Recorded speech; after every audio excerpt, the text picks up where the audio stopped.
Hey everyone, welcome back to another session on semantics. This week we will look at synonymy, another kind of lexical relation. I will still use introducing semantics for synonymy, but I also combine that with other resources such as Lynn Murphy's book Lexical Meaning and two other books from Saeed and Kruger to find other ideas of synonymy. Um, so, synonym. It comes from Greek roots syn, meaning like, and onym, meaning name. Synonyms can be described as words that mean the same as each other.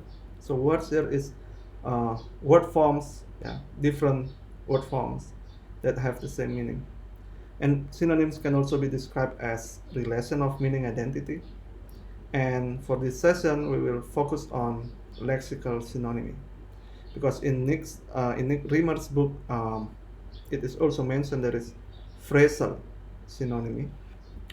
Um, Here are a few examples of synonym pairs: couch, sofa; boy and lad; lawyer, attorney; toilet, lavatory. Yeah, I come across lavatory when I on a plane.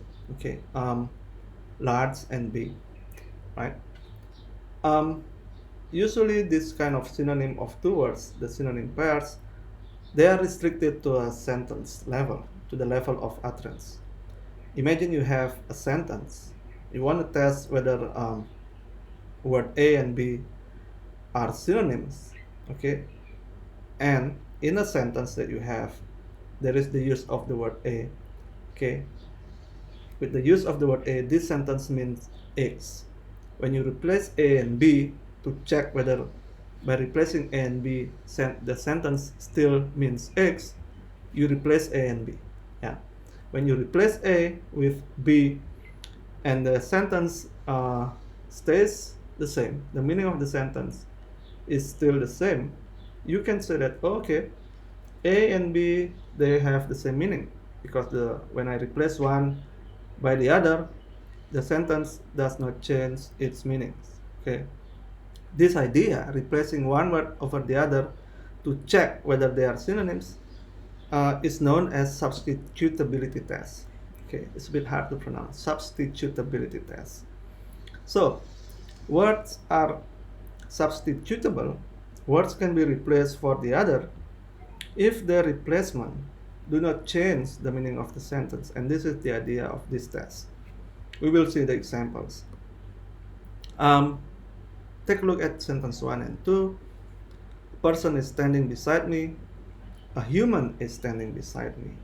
And the varying items, the varying elements in these two sentences are the word person and human. Okay.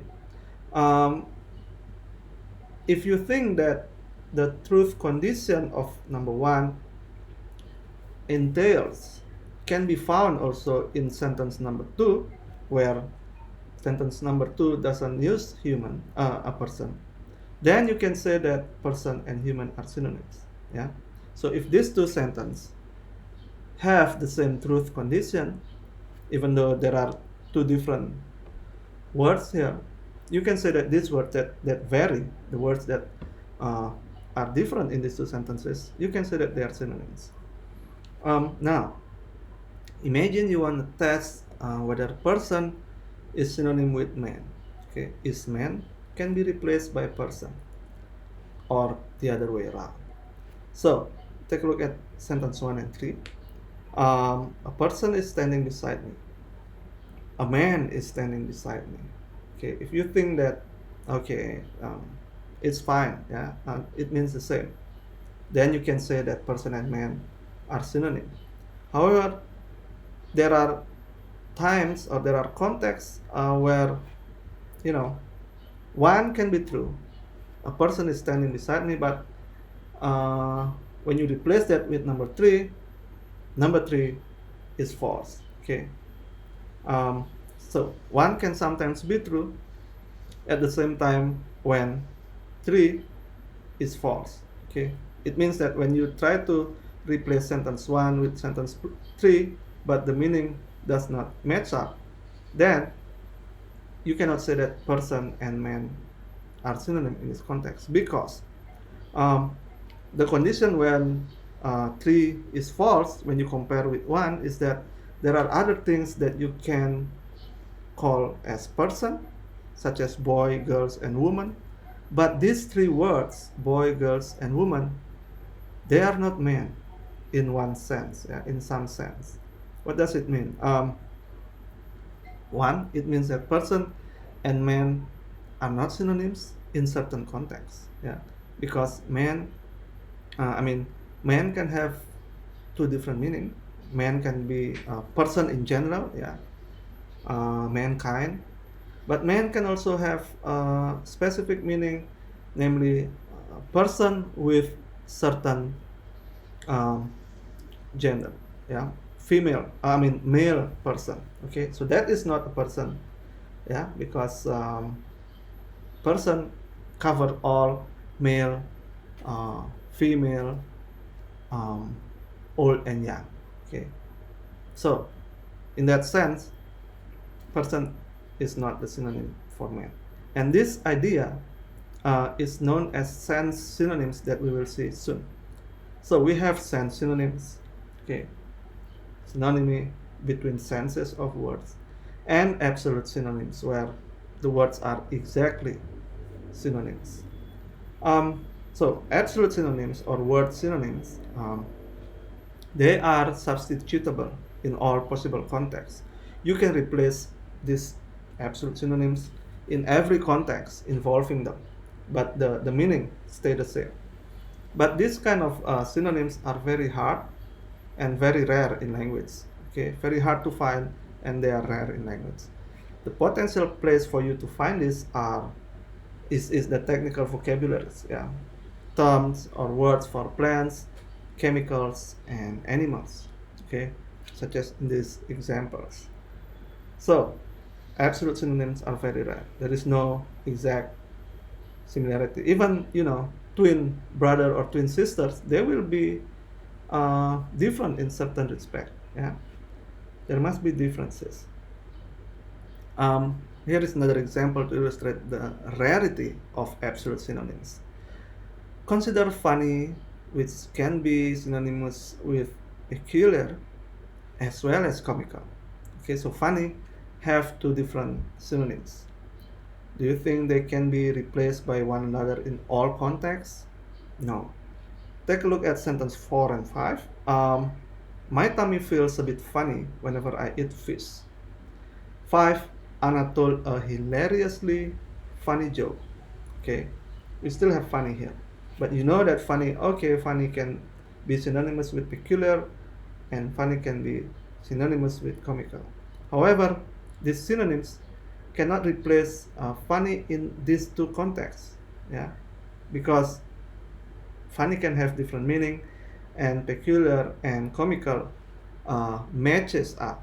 They match up with these certain meanings of funny. So in number 4, funny can be replaced by peculiar but not comical, and in 5, funny can be replaced by comical but not peculiar. Okay, why is that? Funny is polysemous. The idea here is that funny is polysemous. We will see polysemy next week. What does it mean by being polysemous? Is that one word can have more than one meaning, which is the norm in language. So one of the meanings of funny is that odd, difficult to explain, and this meaning is illustrated by sentence number 4. In sentence number 4, it means like my tummy feels a bit odd. It's kind of difficult to explain whenever I eat fish, and peculiar matches that sense of funny. So that's why you can replace funny with peculiar in that context. Another meaning of funny is humorous. Humorous. And it is illustrated in sentence 5. Hilariously funny joke. It is in the context of the humorous sense of funny, and comical matches up with that humorous sense of funny. So that's why comical can replace funny in sentence 5, but not peculiar. So, with these examples, they show us that different meanings of a word, different senses of funny, will have their synonym in different words. Yeah, different senses matches up semantically with different sets of words. In other words, these words, funny, peculiar, funny, and comical, they do not share all of their senses. Yeah. Peculiar do not share the humorous sense of funny, and comical does not share the odd, the difficult to explain sense of funny. So that's why they are not absolute synonyms. Then we come to the sense synonyms that we have illustrated before. So sense synonyms have to do with a word having one sense or sharing one meaning. That means the same with one of the meaning of the other word. Okay. Here, funny share one of its meanings, namely odd, with the meaning of another word, namely peculiar. So peculiar means different from normal or strange, which is the same with odd. Yeah. Another example is papil. It is sense. It has sense synonymous relationship with student, because one of the meanings of papil is a person being instructed by a teacher. Yeah, student is someone that is instructed by a teacher. So that's why you can call papil and student share this sense, being instructed by a teacher, and they are synonym in this sense. However, we know that papil has another meaning, namely centers of the eyes. And because of this meaning, papil cannot be said to be synonymous with student, because student does not have this center of the eyes meaning. Okay, student only shares the person instructed by teacher meaning with papil. Okay, sense synonyms. Another example is mad. Mad has several senses. One of them is similar to the sense of angry. Mad can be replaced by angry in the anger sense. Another sense of mad is synonymous with crazy, mental kind of mental disorder. And mad also has dialectic association, as it is commonly used in British English. This is the last example for sense synonyms: baggage and luggage. Baggage and luggage share their bag sense. Okay, both of these words, they are synonyms in the sense of bag, such as illustrated in sentence 6. Check your baggage or luggage with the gate agent. Yeah, you can replace baggage with luggage or luggage with baggage in this context. But baggage, especially, it has a metaphorical meaning of emotional burden. Yeah, only baggage has that. And in this context of baggage, in this emotional context for the use of baggage, you cannot replace that with luggage, because luggage does not have this emotional burden sense. Luggage only has bag sense that is shared with baggage. So in sentence 7, which shows the emotional burden meaning of baggage, luggage is not acceptable there. I will not date guys with baggage from their divorces. Okay, but you cannot replace baggage with luggage here. Sense synonyms. Okay, so what we have seen with those examples in sense synonyms is that meaning identity, what you may think synonyms so far, they are a graded phenomena. Okay, they are not just exact. Okay, this word is synonym with that word. Okay, it's not that kind of black or white matter. It's a graded, and the more senses the two words share, the more synonymous they are. So the synonyms really is about matching up one sense with the meaning of the other word. Okay, not the whole sense of the word. Now, synonyms uh, can also have collocational restrictions. What does it mean? Collocational restrictions have to do with conventionalized patterns of combining two or more words. In other words, it's common ways of speaking, common ways of expressing certain ideas, and it is also a normal usage within speech community. Here are two examples between big and large. In sentence 9, you can replace big and large. I live in that big or large house. Okay, it refers to the physical sense of big as well as large. Okay, so big and large in context number 9, they are substitutable because they share their physical sense, physical meaning. However, in sentence number 8, I will tell my big sister. Here you cannot replace big with large. Okay, in this collocation, big sister, that's a conventionalized patterns of saying older sister. Big refers to age meaning. Yeah, it has its age meaning, older sister. And this meaning is not shared by large. Large does not convey the meaning of older. Yeah, you cannot say, oh, he's my large brother. It may mean the same. Yeah, it may refer to physical, physical shape of your brother. You know, you have two brothers. One is large physically, and the other is thinner. So when you say large brother, it may refer to your brother who is large in shape, but maybe not big in age. Okay, so big sister is a common ways, normal usage of expressing older sister, but not using large sister. Okay, another example is these these 4 sentences. When we were feeling under the weather, so under the weather is masuk angin in bahasa Indonesia. Most of us welcome a big hug. Yeah, normally you would say big hug, but not large hug.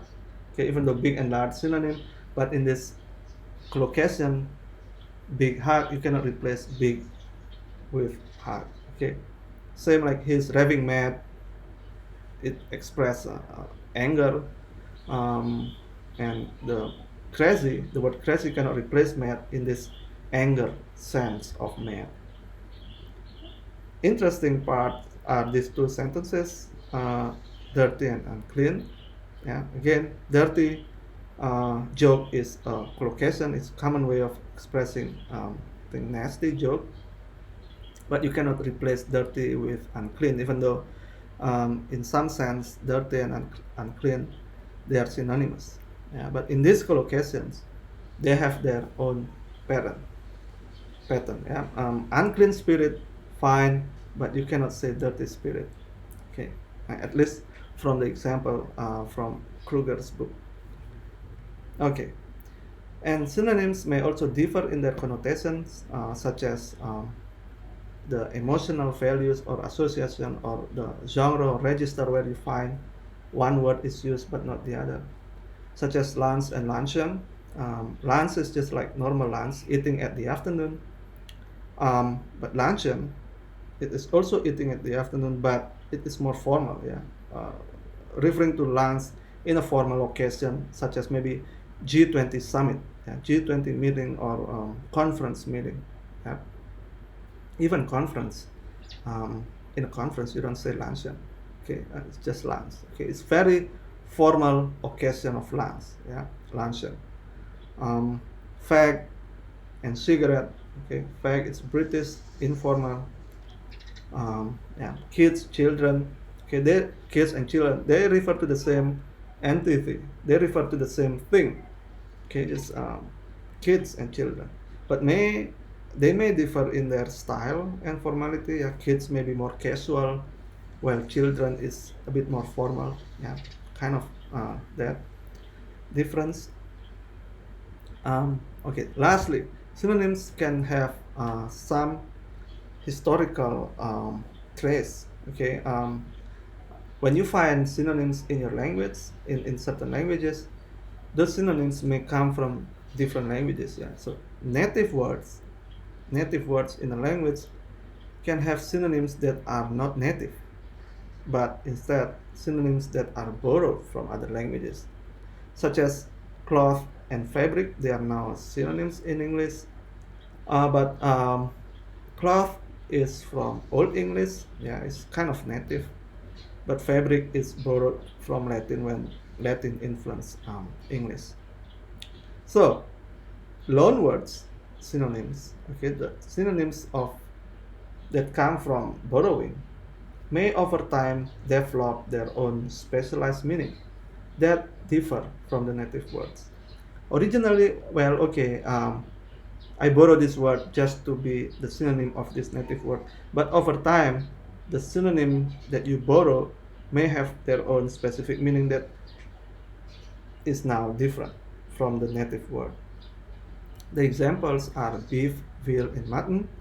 They are friends borrowing into English, and when they were borrowed, they were originally synonyms for cow, calf, and sheep.